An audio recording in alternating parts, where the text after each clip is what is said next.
সকাল থেকে নিয়ে সন্ধ্যা পর্যন্ত, সন্ধ্যা থেকে নিয়ে যদি সকাল পর্যন্ত আপনি সর্ব ধরনের স্ট্রোক থেকে নিরাপদ থাকতে চান,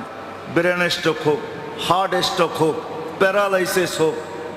মরণ ব্যাধির থেকে যদি নিরাপদ থাকতে চান, কুরবান যাও আল্লাহ রসুলের উপরে।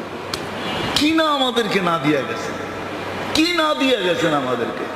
যে ফজর নামাজের পরে সুবহানাল্লাহি ওয়া বিহামদিহি ওয়ালা হাওলা ওয়ালা কুওয়াতা ইল্লা বিল্লাহ তিনবার পড়বে ফজরের নামাজের পরে, সন্ধ্যা পর্যন্ত, মাগরিব পর্যন্ত কোন ধরনের স্ট্রোক হবে না, সব ধরনের স্ট্রোক থেকে নিরাপদ।